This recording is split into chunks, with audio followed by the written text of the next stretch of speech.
All right, so we previously saw that the work done by a non-conservative force can be written as W1 to 2 being equal to the integral from R1 to R2 of the non-conservative force vector dotted with dr. Now, if this non-conservative force is a constant, then this work can be simplified. We can write the work as W1 from position 1 to position 2 as being equal to the integral of R1, R2. We're going to expand our force into components, and we're just going to use here a generic set of unit vectors. So we'll just say fx in the e hat x direction plus fy in the e hat y direction plus fz in the e hat z direction. All that dotted with dr. And we'll be able to rewrite this as a set of 3 integrals. So the work done from position 1 to position 2 is going to be equal to fx, and since it's a constant, we're going to pull it out of an integral, and this will be the integral from x1 to x2 dx plus fy times the integral from y1 to y2 dy plus fz times the integral from z1 to z2 dz. And we can compute these integrals, to which we'll find that the work done by a constant non-conservative force is equal to fx times x2 minus x1, so that's the change in position in the x direction, plus fy times y2 minus y1 plus fz times z2 minus z1. And so this is true for a constant non-conservative force.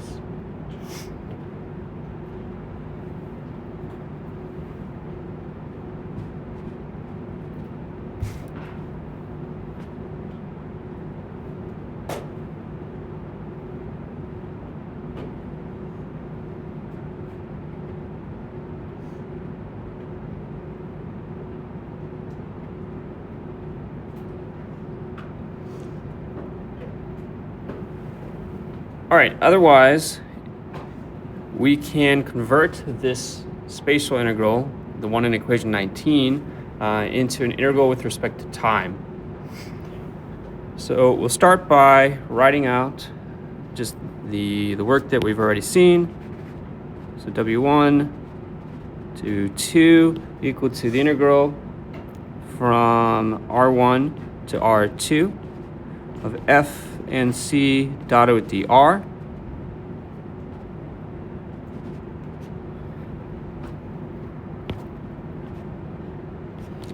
We're going to multiply by dt over dt.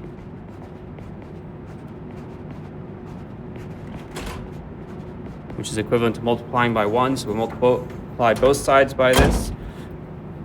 The work W1 to 2 will be equal to then d over dt times the integral R1 to R2 f and c dot dr. And then we'll bring this in here, and we'll get the integral from R1 to R2 f and c dot dr dt times dt. And then we can convert this into a time integral where we integrate from time t1 to time t2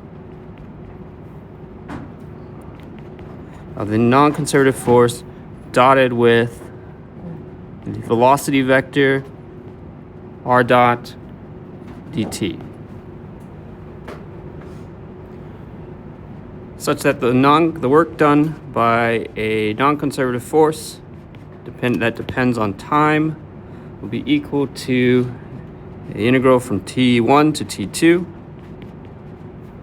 of f and c dotted with the velocity vector dt.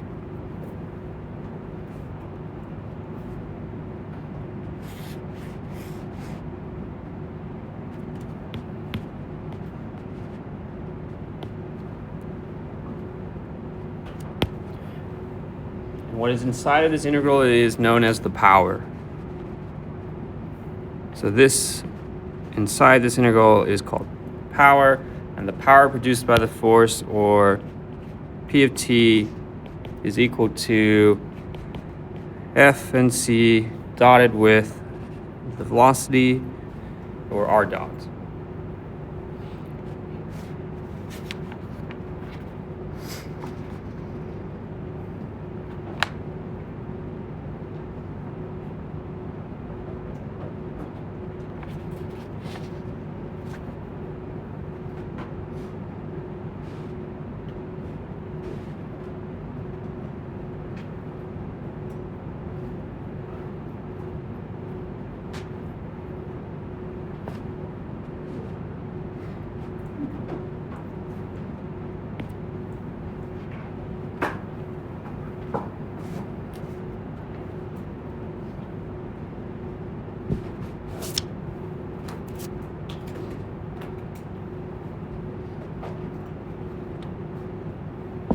All right, we're now going to talk about the energy dissipated by damping.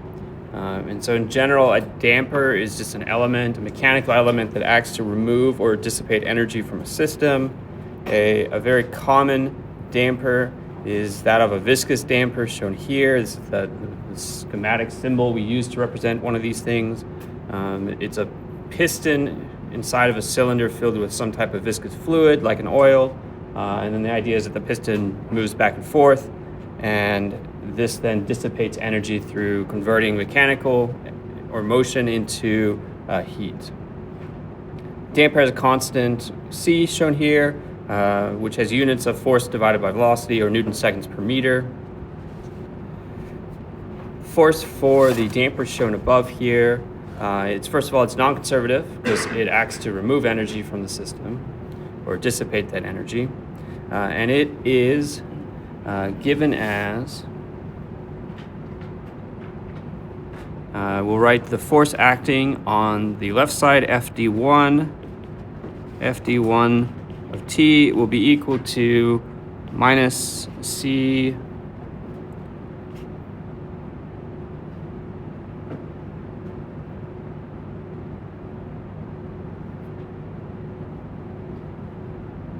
hold on one second here.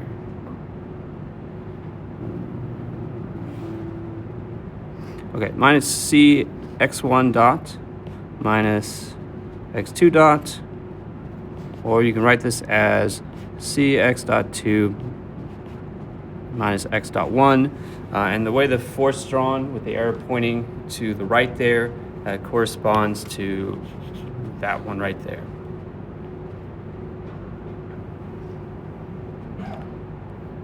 So just like friction, dampers are always going to oppose motion. And so we're considering here positive motion to the right of this thing, and it's always going to want to oppose that. Or more importantly, it's going to want to bring the 2 points, left and right points on it, back together.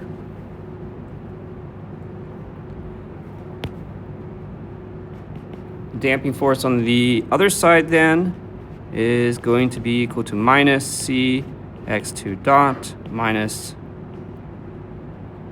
x1 dot, such that we will find that FD1 is equal to minus FD2, which we should expect given Newton's third law.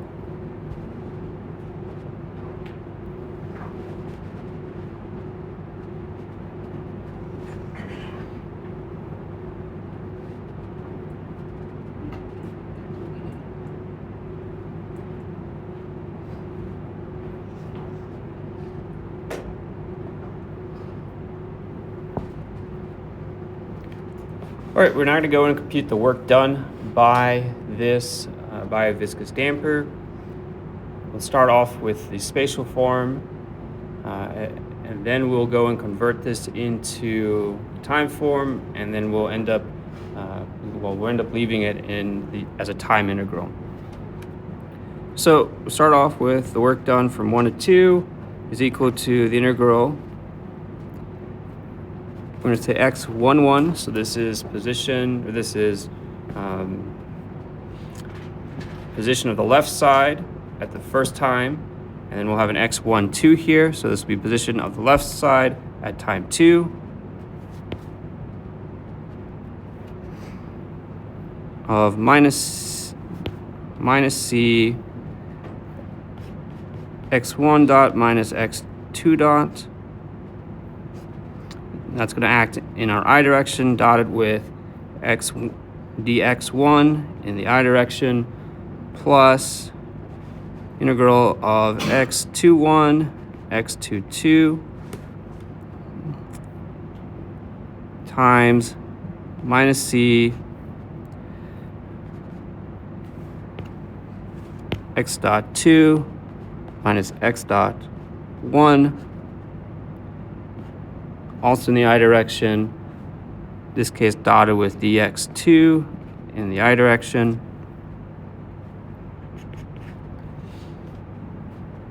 We'll continue along here and we'll do that dot product.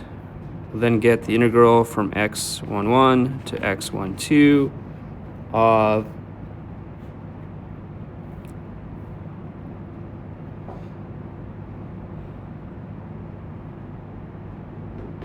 we're going to absorb the minus sign here. So we're going to get c x2 dot minus x1 dot times dx1 plus the integral x21, x22 minus c x2 dot minus x1 dot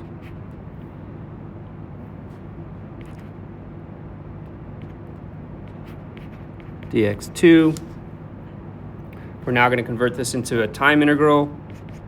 So we'll get that the work done from position 1 to 2 is equal to, in fact, let's pull out the c here because it's a constant, t1, t2 of x2 dot minus x1 dot times x1 dot dt minus c times integral t1, t2, x2 dot minus x1 dot times x2 dot dt. You can combine these two integrals together now that they're integrating the same thing, and they're definite integral from this with the same starting and ending times. So the work done here will then be equal to, in this case, c times the integral t1, t2, x2 dot minus x1 dot times x1 dot minus x2 dot dt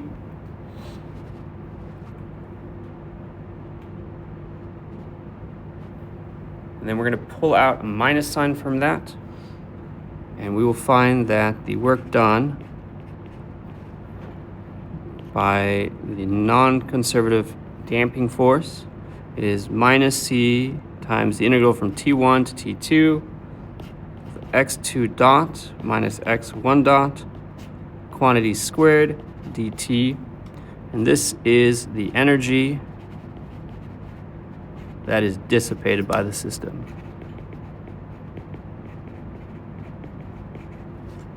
And it's negative, implying that it is removing energy from the system rather than adding energy to the system.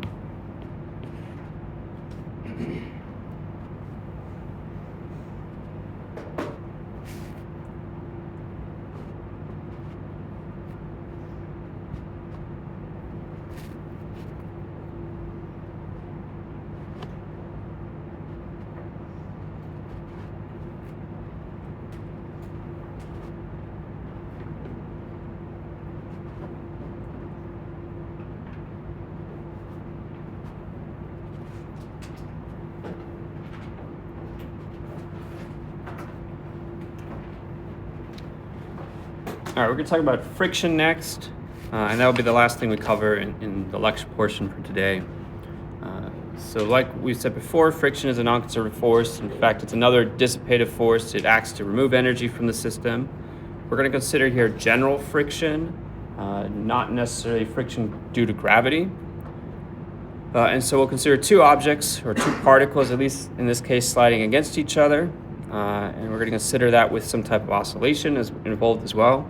Then the Coulomb friction force acting on body 1 is going to be, we'll say, FF1 will be equal to mu n. That's our normal force, and it's going to be a function of time here because this is general friction and general contact for Coulomb's law. And then we're going to add in here what's known as the signum function of the relative velocity x dot 2 minus x dot 1.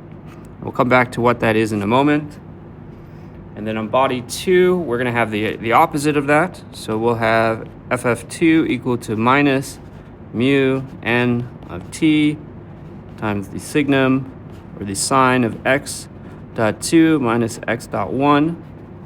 And this SGN of x is known as the signum function, and it's defined as the signum of x here is equal to 1 when x is greater than 0, 0 when x is equal to 0, or minus 1 when x is less than 0. So it just gives you the sign of the input that you plug in there, the SIGN sign of the input. And note that when you deal with contact between bodies or particles, this is where normal and tangential coordinates really pop up and become very useful because the friction always acts in the tangential direction. The normal force is always therefore in the normal direction as well. We'll also see normal and tangential pop up when we deal with impacts next week, which is a form of contact as well. Okay, so then the energy dissipated by friction is quite simply in time form. It's going to be the work done from position 1 to 2 will be equal to minus mu. Mu is a constant here. T1, T2 times our normal force, whatever that is.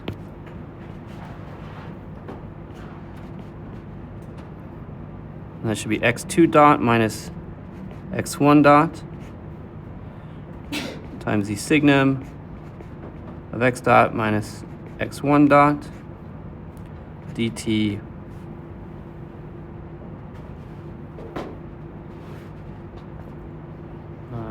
And you should be able to pull that signum out of the integral as well because it's just a constant. It does change with time, but it is, actually no, you leave it in there. You can expand it into a different form.